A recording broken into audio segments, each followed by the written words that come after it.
36 boats, a rapid strike force of piracy's most aggressive and reckless elements, emerging from the shallow coastal fog like phantoms.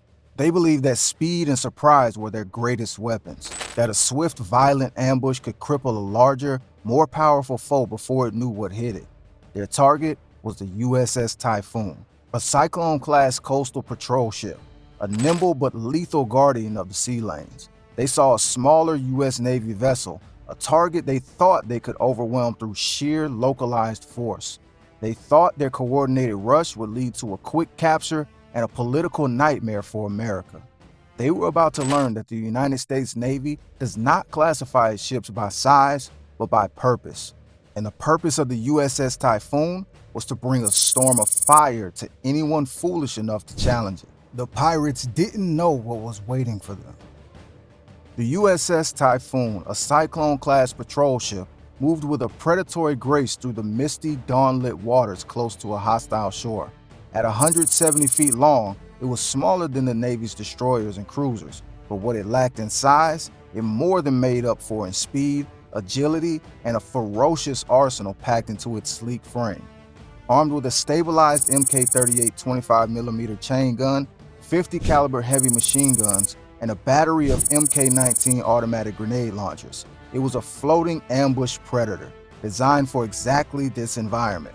Its mission was interdiction, to patrol the shallow, contested coastal zones where larger ships dared not go, to sniff out smuggling operations, and to serve as a visible, persistent deterrent. To its crew of 36 Navy sailors and SEALs, it was another tense, quiet morning. Every sense attuned to the radar and the horizon, where the mist could hide anything. But this quiet morning is about to explode into chaos. The first warning wasn't electronic, it was visual. A lookout on the starboard wing spotted the faint, dark shapes first. Contact! Multiple contacts! Dead ahead in the fog! The radar, confused by the clutter of the coastline and the weather, had been blindsided. In an instant, the world erupted. 36 pirate skiffs, their engines suddenly screaming at full throttle, materialized from the bank of fog less than 500 yards away.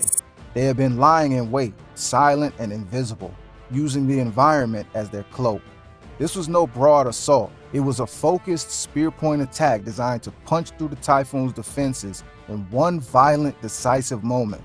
Their strategy was one of shocking, point-blank violence.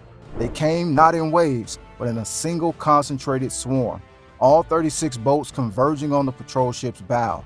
Their goal was to get so close, so fast, that the ship's powerful weapons couldn't depress enough to target them, to become a cloud of gnats attacking a giant's face.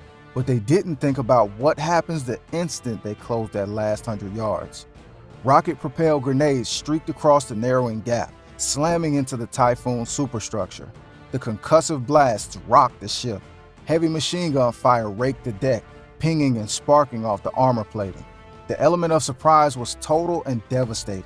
The pirates, screaming and firing wildly, closed to within 50 yards in a matter of seconds, already throwing grapnels.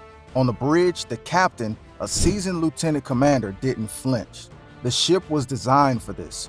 "All stations, repulse boarders, light them up, now!" he yelled, his voice cutting through the chaos. The response was instantaneous and deafening. The Typhoon didn't try to turn. It stood its ground and became a fortress of fire. The forward Mk-38 25mm chain gun, computer stabilized and lethal, whirred to life. It didn't just fire. It hosed the oncoming swarm with high explosive shells. The first 3 pirate boats were literally torn apart in seconds, their splintered remains vanishing in violent geysers of water and flame. And that wasn't even the most brutal part. But the pirates kept coming, weaving through the carnage, their numbers still overwhelming. This was the moment they had banked on, getting inside the ship's weapons umbrella. They were now so close that the main gun couldn't track them. They thought they had won. They were wrong. This was when the Typhoon's secondary arsenal came online. From behind reinforced gun shields on both port and starboard sides, sailors opened up with Mk-19 automatic grenade launchers. The thump, thump, thump of 40mm high-explosive grenades added a new bass note to the symphony of destruction. The grenades rained down on the tightly packed skiffs, and the resulting explosions were catastrophic. Boats vanished into fireballs, their fuel and ammunition cooking off in secondary detonations that engulfed their neighbors. Simultaneously, Navy SEALs stationed on deck added their own presence,